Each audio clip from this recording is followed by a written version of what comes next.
ரோமன்ஸ்ல பார்க்கலாம். Romans first chapter 1ல எப்படி இந்த false prophets they hide the truth of God by the evil lives. They limit the glory of God. சரி, உலக தோற்றத்துக்கு முன்பதாகவே கர்த்தர் ஒரு வழியை உண்டாக்கி வச்சிருக்காரு. அதான் வே ஆஃப் ஃபெய்த். ஓகே, அந்த வேல people's understanding becomes easy about the things of God which people cannot see. சரி, பார்க்கறத வச்சு கடவுளை ஜட்ஜ் பண்ண முடியும். அந்த பார்க்குற காரியங்கள் கர்த்தருடைய கிரியேஷன்ஸ். அது மூலியமா கர்த்தர் தன்னுடைய கொஞ்சம் நாலேஜை வெளிப்படுத்தியிருக்காராம். நீங்க படிச்சு பாருங்க போயிட்டு ஃபர்ஸ்ட் சாப்டர் ஆஃப் ரோமன்ஸ். அது மூலியமா கொஞ்சம் தெரியுது கடவுளோட கிரியேஷனே எவ்வளவு பிரம்மாண்டமானது. கேலக்சிஸ் யூனிவர்ஸ் தான் அண்டர்ஸ்டாண்ட் கூட பண்ணிக்க முடியாது, அந்த அளவுக்கு பிரம்மாண்டமானது. ஆனா அது மூலியமா சம் நாலேஜ் ஆஃப் காட் தான் வெளிப்படுதான். ஆனா there are things that are hidden, things that people cannot see about God. அந்த காரியங்களை வெளிப்படுத்துறதுக்கு அண்டர்ஸ்டாண்டிங் வந்து முடியாது. ஹியூமன் அண்டர்ஸ்டாண்டிங்னால காம்ப்ரிஹெண்டே பண்ண முடியாது. ஆனால் God has prepared a way before the foundation of this world to make our understanding easy about the things of God which people cannot see. Say faith is what? Things which people cannot see. காணப்படாத நிச்சயம் தான் faith. நான் பார்க்க முடியாத காரியத்தை பற்றிய assurance தான் faith. அப்போ அப்படிப்பட்ட விசுவாச பாதையை கர்த்தர் வந்து எனக்கு உண்டாக்கி வச்சிருக்காங்க. கடவுளுடைய eternal power, what makes him God and what is will of God, அது எல்லாமே அந்த வழியில தான் வெளிப்படுது. அந்த வழியை மறைக்கிறதுக்கு தான் இந்த ஃபால்ஸ் ப்ராஃபிட்ஸ் பண்றாங்க. ஸோ இந்த வழியை மறைக்கிறது எப்படி மறைக்கிறாங்கன்னா, by the evil lives. By அவங்க கடவுளோட வார்த்தையை ட்விஸ்ட் பண்றாங்க.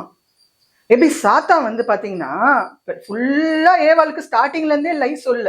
அந்த கனியை சாப்பிடும் போது இது வந்து என்ன சாப்பிடக்கூடாது கொஸ்டினா கேட்கிறான். ஏவாள் கிட்ட வந்து ஏன் சாப்பிடக்கூடாது சொன்னாரா, கர்த்தர் எந்த இந்த மரம் ஒரு ஃபுல் கொஸ்டின் கான்வர்சேஷனா போகுது. அது உங்களுக்கு தெரியும். கடைசியா வந்து சொல்றான், நீங்க இந்த கனியை சாப்பிட்டா கடவுளை போல மாறுவீங்க. கரெக்ட். அந்த knowledge of good and evil சாப்பிட்டா கடவுளை போலதான் மாறுவோம். ஆனா ஒரு பொய் அங்க இருக்கு. ஏன்னா கடவுளே சொல்றாரு, நம்மை போல ஒருவராய் ஆயிட்டாங்க அப்படின்னு கடவுளே சொல்றாரு. லாஸ்ட் இதுல இவங்க ஆதாம் ஏவாள் வந்து நம்மளை போல ஒருவரா ஆயிட்டாங்க. என்னன்னா, without maturity they have learnt knowledge of good and evil. ஜீவ விருட்சத்தின் கனியில மெச்சூர் ஆன பிறகுதான் knowledge of good and evil வந்திருக்கணும். ஏன்னா ஏசாமி ஜீவ விருட்சத்தின் கனி. அந்த அளவுக்கு மெச்சூரிட்டி ஆகிறதுக்கு முன்னதாகவே knowledge of good and evil taste பண்ணிட்டாங்க. Knowledge of good and evil வந்து கண்டிப்பா பீப்புளுக்கு தெரியணும், கடவுளோட பிள்ளைங்களுக்கு. நாளைக்கு ஏஞ்சல்ஸ் ஜட்ஜ் பண்ண போறோம். You will judge even the angels, but how can you judge angels without knowledge of good and evil?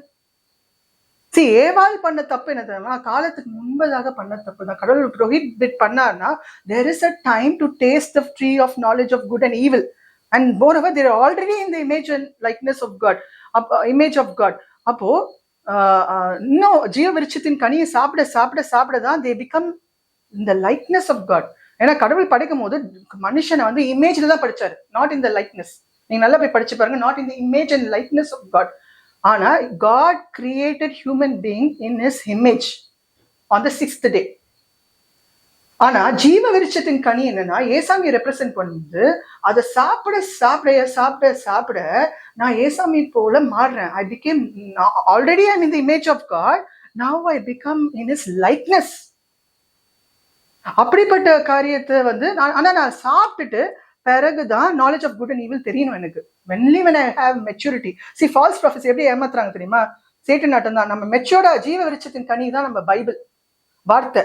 அந்த வார்த்தையை நம்ம படிக்க விடாதபடி நம்ம சைல்டா இருந்தோம்னு வச்சுக்கோங்களேன். ஏவாளை போல ஒன்லி இமேஜ் ஆஃப் காட்ல இருக்கும், லைக்னஸ் ஆஃப் காட்ல இல்ல. ஏன்னா ஜீவ விருட்சத்தின் கனி சாப்பிட சாப்பிட தான் நீ கிறிஸ்துவ போல மாறுவேன். அந்த மெச்சூரிட்டி இல்லைன்னா சாத்தா வந்து ஈஸியா ஏமாத்திடுவான். அதே மாதிரி இப்பவும் நம்ம ஜீவ விருட்சத்தின் கனி என்ன? கடவுளோட வார்த்தை, ஆவியானவர்.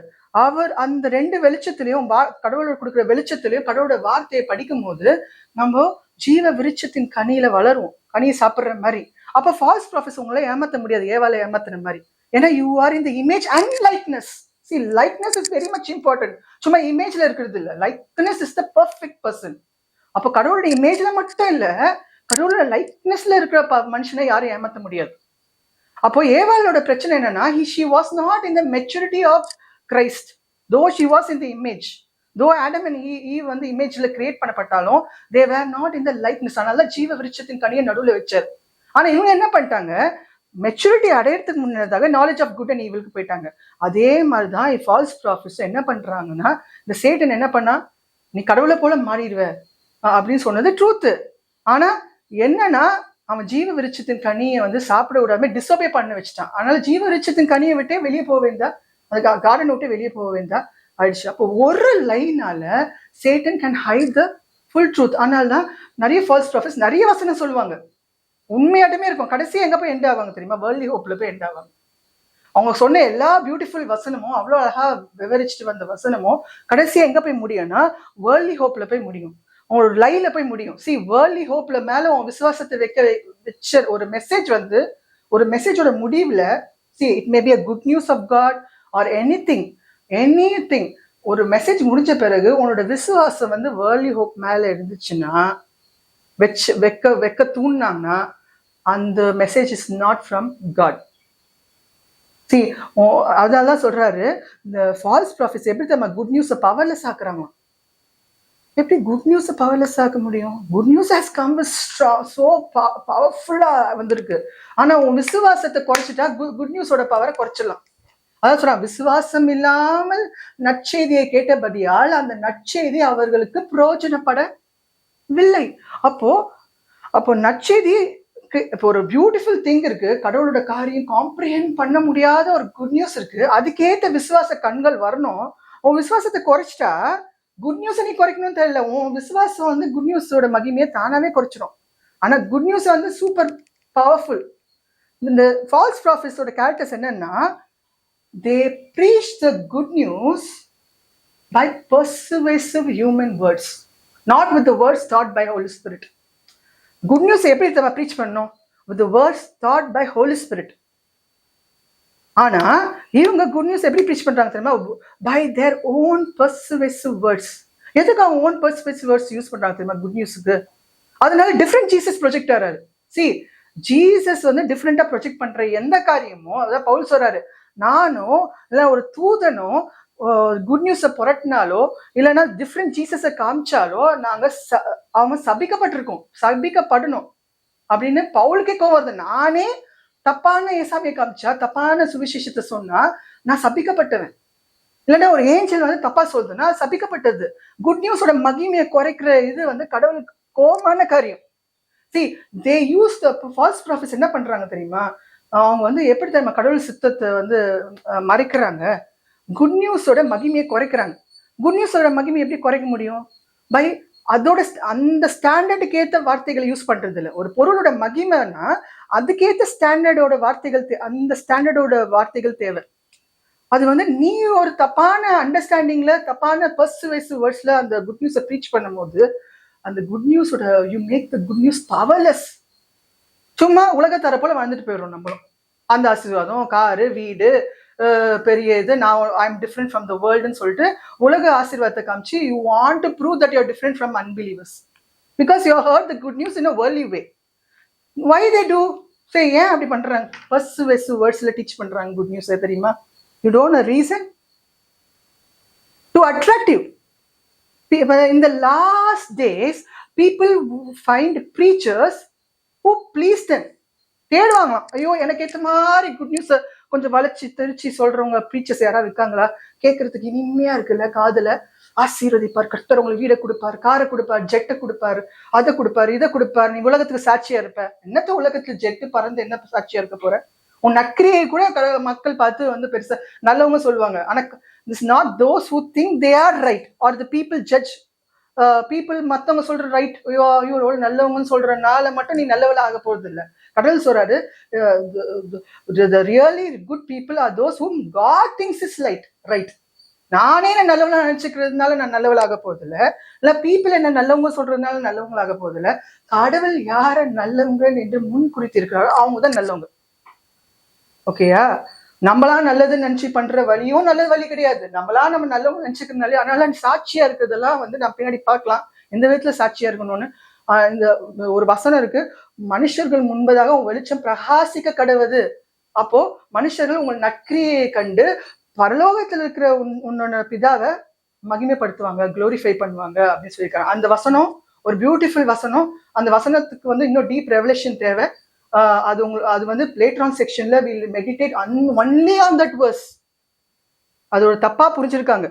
பயங்கரமா அந்த வசனம், அந்த ட்ரினிட்டி கான்செப்ட் அண்டர்ஸ்டாண்ட் பண்ணாம அந்த வசனத்தை புரிஞ்சிக்க முடியாது. You have to understand Trinity to understand this verse. இந்த வசனத்தை நம்ம பின்னாடி பார்க்கலாம். இப்போ ஃபால்ஸ் ப்ராஃபிட்ஸோட கேரக்டர்ஸை நம்ம பார்த்துட்டு இருக்கோம். Okay, they hide the truth. எப்படி? With the evil lives. Second, எப்படின்னா ஒரு ஐடல், எப்படி ரோமன்ஸ்ல பாத்தீங்கன்னா they trade the glory of God to an and make the glory of God to look like an idol, to look like a human being, to look like the birds of the air. See, நம்ம புறஜாதிகள் ஒரு சிலை செஞ்சு கும்பிட்டா அவங்கள அவ்வளோ கோபப்படுறோம். எல்லாமே எல்லா டெம்பிள் உடைக்கணும், எல்லா இதுவும் உடைக்கணும். சி, ஐடல் வர்ஷிப்பர்ஸ் அவங்கன்னா நம்மளே ஐடல் வர்ஷிப்பர்ஸ் அதுதான் பண்ணிட்டு இருக்கோம். என்ன அளவுக்குன்னா, any good news that is limited, கடவுளோட க்ளோரியை குறைச்சி காமிக்கிற எல்லாமே ஐடல் வர்ஷிப் தான். சி, கடவுளோட சுவிசேஷம் அவ்வளோ பிரமாதமானது, உனக்கு சால்வேஷன் கொடுக்கக்கூடியது. அதை மறைச்சி வேர்லி ஹோப் மேல உன் விசுவாசத்தை வச்சு வேர்லி ஆசீர்வாதத்துக்காக சீக் பண்ண வச்சனா you are limiting the glory of God to an idol. See, ஒரு சிலையை செஞ்சு கும்பிட்டாதான் நீ ஐடல் வர்ஷிப்பர்னு கிடையாது. நீ கடவுளோட மகிமை குறைச்சி பார்க்கிற ஃபால்ஸ் ப்ராஃபிட்ஸ் உன் ஐடல் வர்ஷிப் தான் பண்ண வைக்கிறாங்க. ஆனா நம்ம இந்து அவங்களுக்கு அவங்க டெம்பிள்லாம் உடைக்கணும், கடவுளே இந்த இந்தியாவில டெம்பிளே இருக்கக்கூடாது, நான் ஜெபிக்கிறேன் அப்படின்னு சொல்லிட்டு ஜெபிக்கிறீங்க. ஆனா எவ்வளவு பெரிய மோசமான காரியம் கிறிஸ்தவர்களுக்குள்ள போயிட்டு இருக்கு தெரியுமா? They are worshipping idols. See, God hates the world. If anybody is a friend of the world, he is God's enemy. உலக ஸ்நேகம் தேவனுக்கு விரோதமான பகை. ஆனா எல்லா சுவிசேஷமும் எப்படி வேர்ல்டி ஹோப்ல போய் முடியுது? அப்போ சுவிசேஷத்தின் மகிமையை வேர்ல்டி ஹோப்புக்கு ஒப்பிட்டு குறைச்சி காமிச்சு நானும் அன்பில் இருக்கும் டிஃபரன்ஸ் எல்லாம் வாழ வச்சு கடைசியில நான் உலகத்தை விட்டு போகும்போது ஒண்ணுமே கொண்டு போகாம செஞ்சிடறாங்க. ரட்சிப்பனை இலக்க செய்யறாங்க. இதுதான் ஃபால்ஸ் ப்ராஃபிட்ஸோட வேலை. நான் அவன் ஷோ மட்டும் பண்ண, நான் ஈக்குவல், எனக்கும் ஜெட் இருக்கு, உனக்கும் ஜெட் இருக்கு, எனக்கும் கார் இருக்கு, உனக்கும் கார் இருக்கு அப்படின்னு கம்பாரிஷன் கையா வாழ்ந்துட்டு இருக்கோம். இந்த உலகத்துல போட்டி போடுறதுக்காக வாழ்ந்துட்டு இருக்கோம். உன்னை நீ பெருசா நான் பெருசா. எதுக்காக இப்போ முக்கியம்? கடவுளோட மறைமுகமான சித்தத்தை செய்யறதுக்கு அழைக்கப்பட்டிருக்கோம். We are chosen to do the perfect will of God. What is perfect will of God? How can a person know the perfect will of God? Be transformed. உலகத்துக்கு ஒத்த வேஷம் தரிக்காமல், ஃபர்ஸ்ட் கமாண்ட்மெண்டை பாரு, உலகத்துக்கு ஒத்த வேஷம் தரிக்காமல் உங்கள் ஆவியானவர் கொண்டு வருகிற மனம் மருவத்தினாலே நாளுக்கு நாள் ரெனியூவல் ஆகி தேவனுடைய பரிபூர்ண சித்தம் என்னவென்று அறிஞ்சு கொள்ளுங்க. சரி, தேவனுடைய பரிபூர்ண சித்தம் டாக்டர் என்ஜினியர் ஆகுது, அது ஓகே. தேவனுடைய பரிபூர்ண சித்தம் நம்மளுக்குள்ள செய்யணும். எல்லாருமே, நீ எந்த ப்ரொஃபஷனல் இருந்தாலும் பரவாயில்ல, நீ டாக்டரா இருக்கலாம், இன்ஜினியரா இருக்கலாம், டீச்சரா இருக்கலாம், ஒரு பெருக்கிறவனா கூட இருக்கலாம், சர்வெண்டா இருக்கலாம், போரா இருக்கலாம், ரிச்சா இருக்கலாம், விமனா இருக்கலாம், ஜூவா இருக்கலாம், கிரீக்கா இருக்கலாம், யார வேணா இருந்துக்கோ. ஆனா தேவனுடைய பரிபூர்ண சித்தம் நீ செய்ய வேண்டிய காரியம். அது எல்லாரும், உலக சித்தம் வேற, உலகத்துல கடவுள் உனக்கு கொடுத்த சித்தம் வேற, தேவனுடைய பரிபூர்ண சித்தம் எல்லாருக்கும் கொடுக்கப்பட்ட சித்தம். அது எப்படின்னா, மனம் எல்லாருக்குமே மனம் மறுரூபமானோம். எல்லா அது பெண்ணா இருந்தாலும், ஆணா இருந்தாலும், ஸ்லேவா இருந்தாலும், ஃப்ரீ பர்சனா இருந்தாலும், யாரா இருந்தாலும் மனம் மறுரூபமாகணும். உலகத்துக்கு ஒத்துவேஷம் தரிக்க கூடாது. உலகத்துக்கு ஒத்துவேஷம் தரிச்சுட்டு நான் தேவனுக்கு பிரியமா வாழ்றேன், நான் தேவனுடைய பிள்ளைன்னு சொல்றதுல கிறிஸ்டியன்ஸ் சொல்றதுக்கு அருகதே கிடையாது. உலகத்துக்கு ஒத்த வேஷம் தரிக்காதீங்க. Come out of the world. அவன் ஓடுற கருத்துக்கு நீ ஓடாத, அவன் ஆசைப்படுற கருத்தை நீ ஆசைப்படாது. அது ஆட்டோமேட்டிக்கா கடவுள் ஒன்று கொடுத்துருவாரு. அதான் சொல்றாரு, உன் பரமபிதா இவைகள் எல்லாம் தேவை என்று அறிஞ்சிருக்கிறான். அவங்க எதுக்கெல்லாம் ஓடுறாங்களோ அது ஆட்டோமேட்டிக்கா வந்துடும். காக்கா வச்சு எலியாவை போஷித்த கடவுள் நீ எங்க இருந்தாலும் உனக்கு சாப்பாடு கொடுத்துருவாரு. வேர்ல்டி ஆகிறது அது அவருக்கு பிரச்சனையே கிடையாது. ஓகேயா? ஈவன் எலியா தீர்க்கதரிசி கூட ஏஞ்சல்ஸ் சாப்பாடு கொடுத்தாங்க. ரொம்ப டயர்ட் ஆயிட்டான், ஓடி ஓடி ஓடி அந்த ஜெசபேல் ராணிக்காக. ஸோ சாப்பாடு மன்னாவை கொடுத்தாரு இஸ்ரேல் ஜனங்களுக்கு, தூதர்கள் உண்ணும் மன்னாவை கொடுத்தாரு. ஆனா இது பெரிய காரியம் கிடையாது கடவுளுக்கு. கடவுள் சித்தத்தை செய்யும் போது உலக ஆசீர்வாதம் ஆட்டோமேட்டிக்கா அதுக்காக ப்ரே பண்ண கூட தேவையில்லை. அப்போ கடவுள் சித்தத்தை என்னப்பா தெரிஞ்சுக்கணும்? உன் சித்தம் என்ன? இந்த உலகத்துல உன் சித்தம் என்ன? அதுக்கு தெரிஞ்சுக்கணும்னா முதல்ல நீ ஃபர்ஸ்ட் பண்ண வேண்டிய காரியம் என்ன தெரியுமா? கடவுள் சித்தத்தை அறிஞ்சுக்கணும். ப்ளீஸ் கடவுளே எல்லாம் வேணாம். கடவுளே, நான் இந்த உலகத்துக்கு ஒத்த விஷயம் தரிக்க மாட்டேன்ப்பா. நான் உன் பிள்ளை, நான் தரிக்க மாட்டேன். உலகம் யோசிக்கிற மாதிரி நான் யோசிக்க மாட்டேன். ஏன்னா உலகமும் அதோட இச்சையும் அழிஞ்சு போகுது. உலகத்துல thoughts has become useless. It is unable to listen to the word of God. அதோட தாட்ஸ் வந்து யூஸ்லெஸ் ஆயிடுச்சு, அந்த வழியில நான் உங்களை தெரிஞ்சுக்க மாட்டேன். மனம் மறுரூபமாகட்டும். எனக்குள்ள ஆவியானவர் இருக்காரு. மனம் மறுரூபம். a new way of thinking has come. மனம் மறுரூபம் ஆகி உங்களுடைய தேவனுடைய பரிபூர்ண சித்தம் என்னது தெரிஞ்சுக்க முயற்சி எடுக்கிறீங்களா? நீங்க ஒவ்வொரு நாளும் முயற்சி எடுக்கிறீங்களா?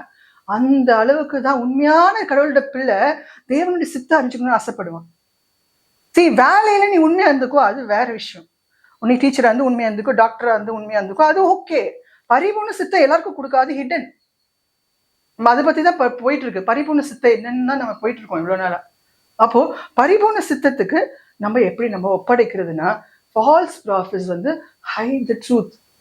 அவங்க தேவனுடைய பரிபூர்ண சித்தத்தை மறைக்கிறாங்க, உலக வழியில உங்களை சிந்திக்க வைக்கிறாங்க. They twist the word of God to become rich. See, அப்படிப்பட்ட அப்போ வந்து they think serving God is a way to become rich. See, எவ்வளவு கேவலமானது இல்ல? பணம் சம்பாதிக்கிறதுக்கு தேவனுடைய வார்த்தையை போட்டுறாங்க. அப்பதானே பீப்புள் வருவாங்க அட்ராக்ட் ஆகி. கர்த்தர் உங்களை ஆசீர்வதிப்பார், கர்த்தர் உங்களை வாழாக்காமல் தலையாக்குவார், உங்களை இப்படி பண்ணுவார் அப்படி பண்ணுவார் சொல்லும்போது பீப்புள் வில் கம். இல்ல, ஓ எனக்கு ஆசை. அவங்களே பீப்புளும் அதை பத்தி பார்க்க போறோம், எப்படிப்பட்ட பீப்புள் இவங்களுக்கு அட்ராக்ட் ஆறாங்கன்னு. சோ அப்படிப்பட்ட பிரியர்கள், தற்பிரியர்கள், கடைசிகள்ல பீப்புள் வில் பி தற்பிரியர்களாம். So அந்த மாதிரி people தான் they run after the false prophets. அப்போ they limit the glory of God to an idol. They make the good news powerless by their persuasive words. They make people to keep their faith on worldly hope. இதனால என்ன ஆயிடுதுன்னா, கடவுளோட சித்தம் என்னன்னு தெரியாம போயிடுது. உலகத்தின் மேல கண்களை வச்சு, விசுவாச கண்களை வச்சு நீ கடவுள சித்தத்தை அறிஞ்சுக்கணும்னு தெரிஞ்சா எப்படி கடவுள் சித்தத்தை அறிஞ்சிக்க முடியும்? போரை எப்படி அறிஞ்சிக்க முடியும்? போருக்கு கொடுக்குற வழி எப்படி அறிஞ்சிக்க முடியும்? கடவுள் சித்தமே நமக்கு முடிஞ்சிடுது. ஸோ நெக்ஸ்ட் செக்ஷன்ல இன்னும் டீப்பரா நம்ம ஃபால்ஸ் ப்ராஃபிட்ஸை பத்தி மெடிடேட் பண்ணலாம்.